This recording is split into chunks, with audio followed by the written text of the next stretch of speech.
Welcome back to the All the Things podcast, where we talk about all the things fitness, health, and lifestyle. I am your host, Tony, and this is episode 2. So first, I want to do a quick recap on last week's episode. If you haven't seen it, it is about pretty much is Ozempic for lazy people, what works, what doesn't work, what you should and should not do, things of that nature. So please go and check that out. I would love to see your guys' reactions or hear your feedback or any of those things. So this episode is actually kind of like highly requested in a sense. So I like something on my Instagram, like what topics and stuff that you guys wanted to hear. And a lot of it was like struggles, motivation, how you stay consistent. Like it was like the constant like over and over like thing. And so that's what this episode is going to be mainly about. So today we're talking about something we all face, and it is going to be like struggles, staying consistent, motivation, all those things. Okay. I really hope this resonates with a lot of you, definitely a lot of women, a lot of business women, a lot of moms.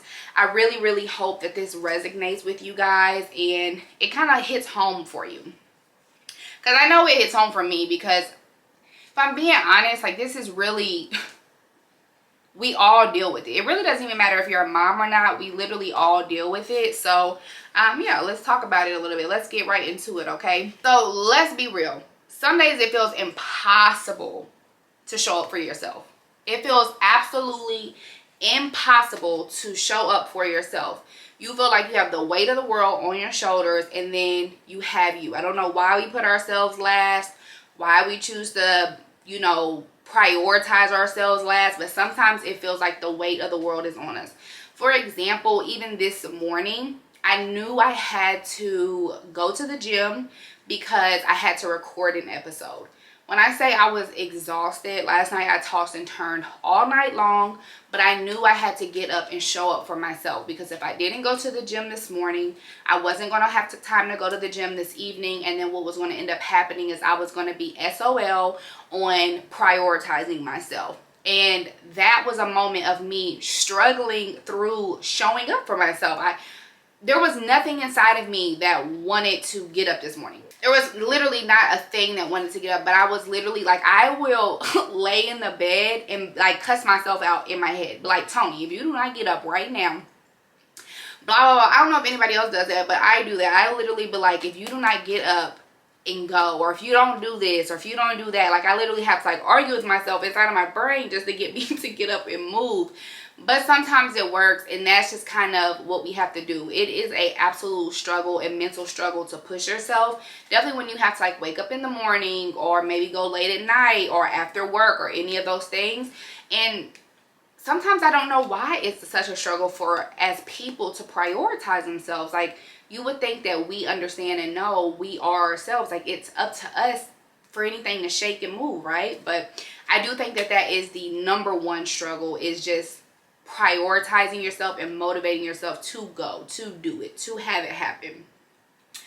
But that feeling is super normal. I don't think there's a person in this world, I don't care if you're a bodybuilder, I don't care if you were thin and started working out, if you're bigger and started working out, if you're just doing a health eating journey, you could not even be in the gym, you could just be trying to change how you eat, you could be doing anything. You could literally be just trying to save money. Like, it doesn't have to always be fitness related, right? You could be trying to do anything, and you have to like fight yourself to like make it consistent. But that feeling is 1,000,000% normal. It is so normal. Like, I would love to meet a person who was like, oh yeah, no, I never struggled with that. I was just able to do it. Don't worry about it. Like, I would love to. Like, what DNA do you have? Because I truly feel like every single one of us struggles with that. And that is okay. You cannot beat yourself up because you wake up this morning, you're like, I do not want to do it. My biggest thing too is when it comes to working out, a workout is better than no workout. So even if you go and you're supposed to do 3 sets and you end up doing 1 set of each, that's better than doing absolutely nothing. If you were supposed to go and lift weights and you just found yourself walking on the treadmill, that's better than doing absolutely nothing. So keep that in mind, that it is okay to adjust. It is okay to struggle. It is okay to be like, what am I doing? It literally is the most normal feeling, I think, in the whole wide world. So that kind of goes into like, how do we stay motivated? Like, how do you keep yourself going? Like, how do you keep yourself like, I want to do this next, I have to do this next? Because I personally don't feel like motivation is like easy. It's definitely mindset versus motivation, right?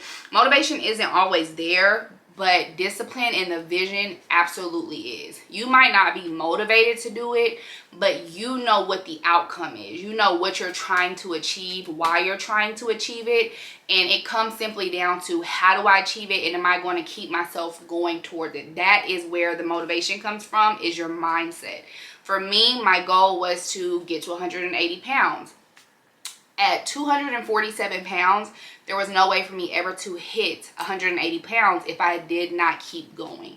And I had to tell myself that over and over and over again, like, there's no way to achieve that goal if I don't push myself. On the days I don't want to go, on the days I'm feeling a little sluggish, on the days where people are like, you want to go out tonight? Hell yeah, I want to go out tonight. But now, do I need to adjust my schedule a little bit? Do I need to maybe wake up a little bit earlier to hit my workout? Absolutely. Do I need to maybe eat dinner before I go out, so I don't go out and indulge in a bunch of things that I don't need or don't want? Do I need to maybe say like, hey, I'm coming out, but tonight I'm not drinking? Absolutely. And honestly, to me, if you have friends and family who support you, that type of stuff should never be an issue. You telling a friend I'm not drinking should never be a problem. And if it is a problem, I'm going to tell you right now, you heard it from me, then people ain't your friends. So whatever your goals are, you should be able to openly tell your friends and family that, and then be able to support it to the point where if you're like, I'll come, but I got to hit the gym first or anything like that, they should be cool with it. So keep that in mind too. I think a lot of people struggle with that, definitely when they're younger, is trying to balance their social life and trying to prioritize themselves. I don't think enough people talk about that. And that is huge. When you're younger and you're trying to go out and you're trying to live that life, it can be very hard to say no to the alcohol, say no to the appetizers, say no to the Sunday fun day that goes from brunch to club to day party to this to that. And there's nothing wrong with it, but if you have goals and visions, just kind of do that in little bits too. Like, you don't have to go out every weekend, and you don't have to drink and things like that. So it's really mindset over motivation, hands down, over and over and over. So keep that in mind. So a couple of things that like work for me over the a million years, because mind you, this did not happen overnight. I'm still actually have not even hit my goal. But what's worked for me is, I don't know, like one of the biggest things is I take a lot of pictures. I truly believe in progress pictures, because sometimes you can stand on the scale and the scale will say the exact same number it said last week, but those jeans fit different. That picture looks different. Your butt is now a little more perkier. You can tell in your back the rolls aren't there. So that was really big for me with motivation and things like I did. But honestly too, like making a schedule, setting like certain standards, like telling myself, a big thing for me when it came to the gym was having like set days. Like on Monday I did legs, on Tuesday I did this, and X, Y, and Z, because then it was kind of like, if I miss a day, I've missed a target point of my body. So I had a set schedule where I was off every Wednesday and Saturday. And Mondays and Tuesdays, Thursdays and Fridays and Sundays were all of these extra days. So for me, mentally, it was almost like I already pre-made a task. Like it was already something scheduled in my life that I had to achieve or do. So that for me helped me a lot, having a split shift when it came to working out. When it came to like eating, goes back to my first episode, finding a diet that worked for me. The first time I lost 60 pounds, keto worked for me. Why keto worked for me is because I'm the world's pickiest eater. I promise I'm the world's pickiest eater. But on keto, is it great? No. But you can eat stuff like hot wings or burgers with no bread and no ketchup, or you can even substitute like sugar-free ketchup, or you can eat things like sour cream. So I could make like low carb tortilla tacos and still feel like fulfilled and not like I was, restricting myself so much. And it helped. it helped me lean into that because keto is so extreme. But I was able to kind of eat the things I was used to, but still put myself in ketosis on top of working out. Do I think keto is a lifetime thing? Not really, but if it is for you, it is for you. But that was something that worked for me. I had to find a diet when I was almost 300 pounds that just worked for me. So that is probably my biggest advice when it comes to motivation, is to still, back to the first episode, finding what works for you 110%. Some tips too, like when you're feeling low on motivation, is really going to be finding what works for you. Like I have friends who listen to podcasts like on their way to like the gym or something like that, because they need to hear like someone telling you, go get it. For me, I'm a big music person. Ironically, R&B music puts me in the mood. I like to like listen to something I can concentrate on. And as much as I like when I'm lifting weights, like the hip hop, like, you know, the pump music, when I'm like doing something hard or I'm having a bad day at the gym, it's easier for me to listen to R&B because I know all the words to all the R&B songs. And so it kind of changes my concentration from what I'm doing to what I'm listening to while I'm doing it. This is a very bad example, but have you ever like drove somewhere and looked up and been like, how did I get here? Because your mind was like so somewhere else. You didn't like drive reckless or nothing. You just were like, how did I get here? For me, R&B music like that, it is like that. When my motivation is low, it's something that I can like put my whole mind in and completely forget about what it is I'm doing. So my biggest advice for when your motivation is low is finding something that almost triggers you to either to lift that motivation, or something you can concentrate on while you're trying to push through what it is that you're doing. And that may work for some people, it may not work for other people, but for me it has been huge and it has always worked for me. Side note, do you guys love my little cards? I don't know if I'm gonna keep that clip in there, but I am so obsessed. Anyways, so trying to do this like as a mother or as a businesswoman can probably be the second hardest thing in the world. So little backstory on myself. I actually found out I was pregnant trying to lose weight. So I went to the gym, and it was like a local gym. It was like $60 a year. And I went to sign up for it, and I had asked the clerk, I was like, what time do you guys open?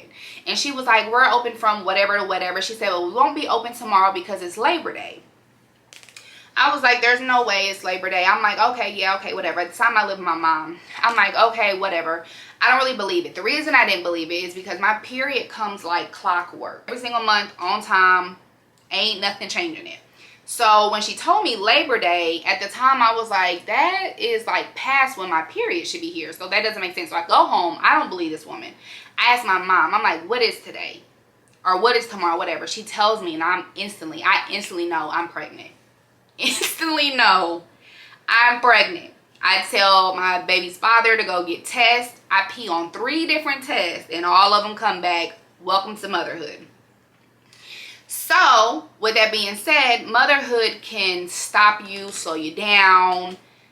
You can think that it's going to be your motivation, because a big part of my motivation to losing weight and stuff like that is so I can be a more active mother. I can live longer for my daughter. And we can think like, you know, that's going to push us, but in all reality, for most of us, it slows us down, and it's inevitable, and it happens, and it just kind of is what it is, right? So when you're trying to like balance that in life, when you're trying to prioritize yourself in motherhood, and it's not even honestly just motherhood, you could be that you just opened a business and it's taken off, and now you're answering emails, you're going to this meeting, you're doing this. It could be so many things that like helps you, like takes you away from prioritizing yourself. I feel like mothers have the pressure of being everything for everyone.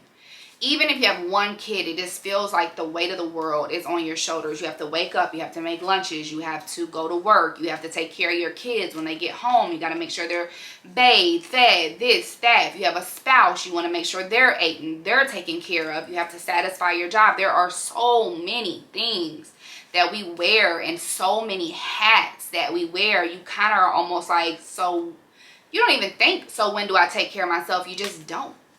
You just don't.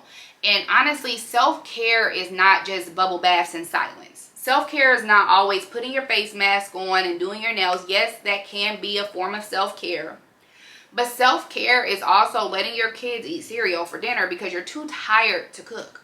And it is okay. Like, it is not the end of the world. I know sometimes we get on social media, and that's another thing aside from fitness, is that there are so many perfect people on the internet. And they pretend like, you know, they're, and maybe they are, shit, I don't know. But they pretend like they're giving their kids 5-star meals every single day in this $50 million home and yada, yada, yada, and all the things. And it's just like, maybe they are, maybe they're not. But a kid eating a grilled cheese sandwich tonight when you feed them 5-course meals every single other day of the week because you just need to sit for a second is self-care. That is the definition of self-care. That is the definition of prioritizing yourself in the midst of being a businesswoman, in the midst of being a mother, in the midst of trying to figure out how do you do it all. You really have to lean on the small wins too. So 5 minutes of peace. I saw a episode of Sex and the City. I think it's in the movie. If you know what I'm talking about, Charlotte goes in her like kitchen closet and cries. Though I don't think it's self-care, she had to find a moment to stop being the perfect parent, right? She literally is in this closet sobbing because of her kids are throwing stuff around, and that is okay. 5 minutes of peace is self-care. Walking up and down stairs, if that's what you feel like is working, cardio is self-care. Like, you have to find the small wins in life to get through life, to be able to prioritize yourself when you have so much going on, or you're going to lose your mind. And you don't want to lose yourself trying to find yourself, regardless if that's in fitness or whatever it is that you're trying to achieve. Make sure that no matter what, you are prioritizing yourself in some way. And it is a lot of the small things, like giving them a bag of Cheetos, like whatever, take it. I need to sit in my room and stare at the wall. So it is what it is, right? I know like a big part of like my self-care sometimes like going into the gym with like a super heavy heart, but like leaving in my heart is a lot lighter. There's been a lot of points in my life where the gym is literally my self-care. It's literally where I go for self-care. And I have sat in my car and cried outside of the gym, been on the treadmill trying to keep myself from crying. But when I left, because I got to do something for Tony, I felt a little bit lighter. You have to remember too, like, and if it's not the gym and prioritizing your self-care for you is just sitting, even God rested. Even God rested. It is okay to rest. It is okay to rest. Even God rested. Please remember that. Give yourself some grace. Please give yourself some grace. We are not, as much as we want to believe, we are not super people. It just doesn't work that way. The thing is that when we're not trying to prioritize ourselves at all, the first thing to go is us. I tell people this all the time. I've actually had this conversation before where for some reason when life is hard or life is heavy, the first thing we stop doing is working out or eating healthy. The first thing we give up on is ourselves. I attest to that because the second time for sure, because I will say the first time I got really big, I didn't really see it. I didn't even realize it.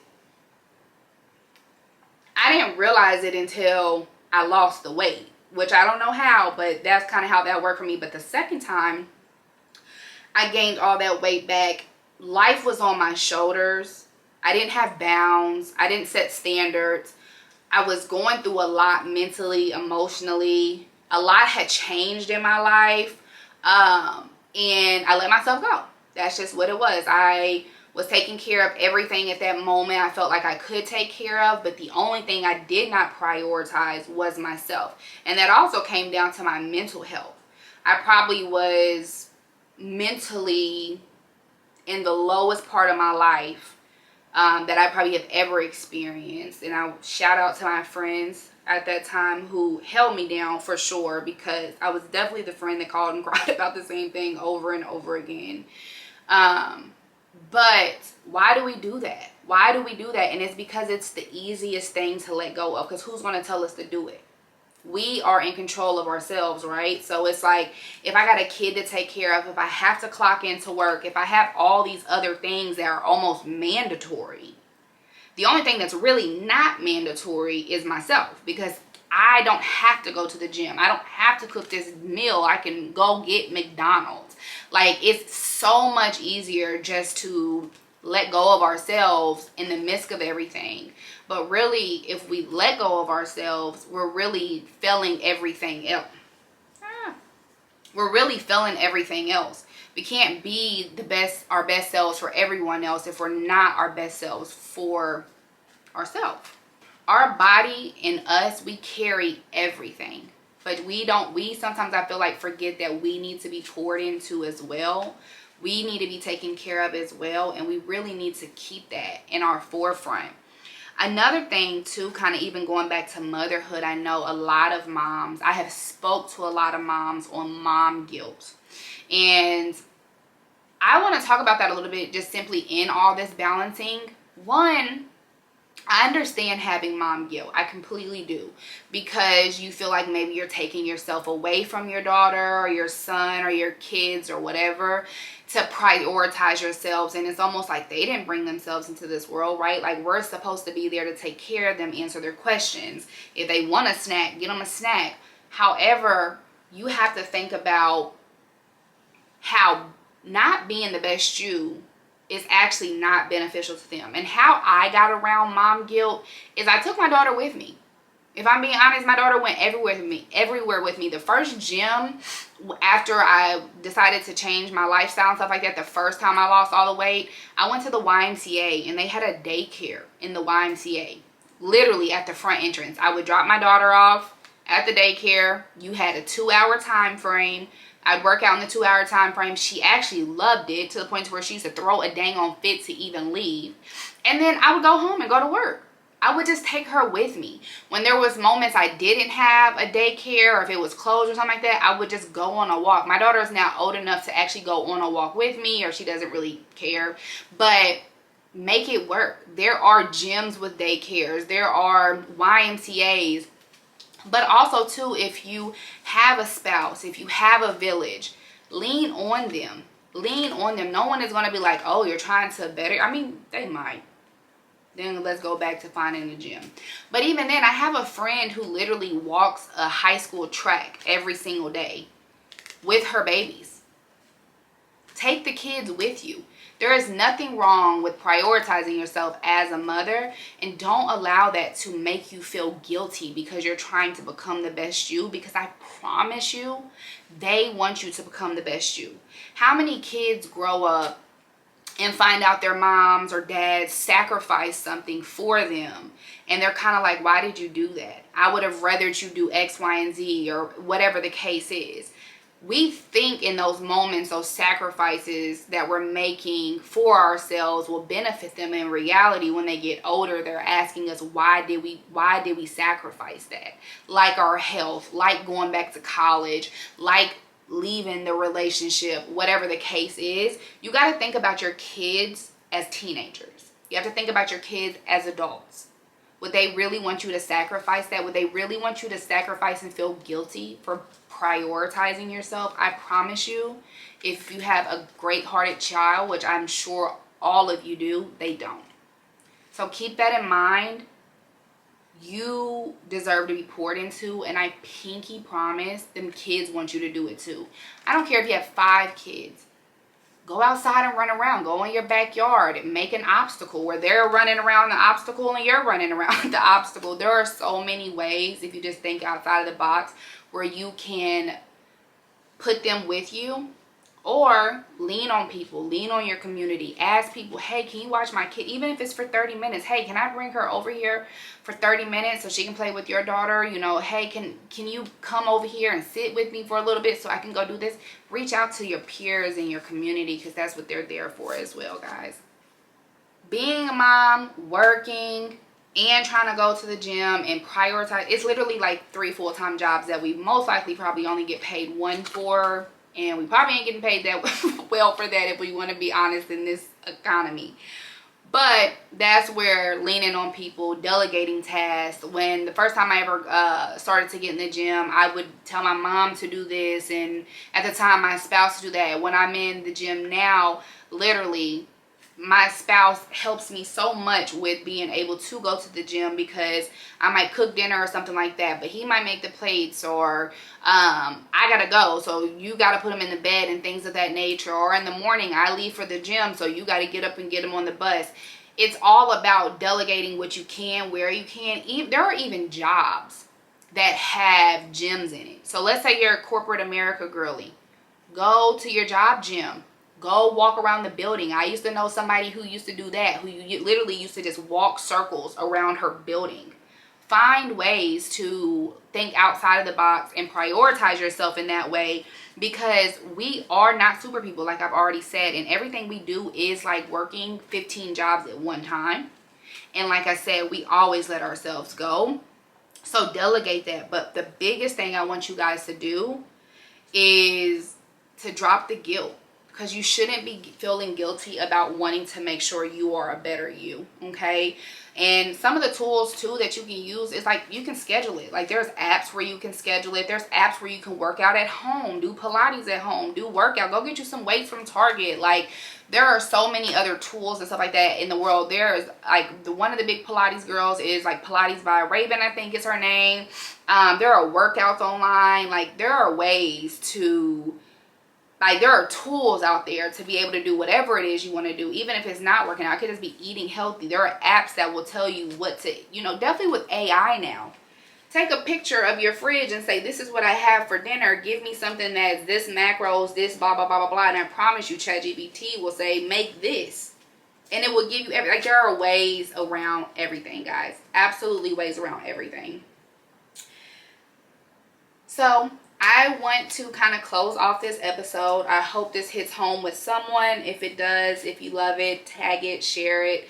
I really, really hope this resonates. I really, really want you to know that you're not failing. You're doing all the hard things, most likely a lot of times by yourself, and you have a full plate on top of it. So however you're choosing to prioritize yourself, however you're choosing to get through it all, that's really all that matters. I want to just tell you to keep doing all the things fitness, health, and lifestyle. Pick yourself first. Eat off of your own plate. It's already super duper full. Take a couple bites off your own plate. Put it back into yourself. You have to fuel yourself to be able to do anything for anyone else or anything else.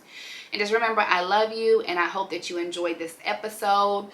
You can find us online at All the Things FHL for fitness, health, and lifestyle on Instagram. Our website is www.allthethingsfhl.com, and then you can always find out fitness tips and all type of things on my fitness page at fitness.read. I hope you guys enjoyed this, and I will see you next Friday. Bye.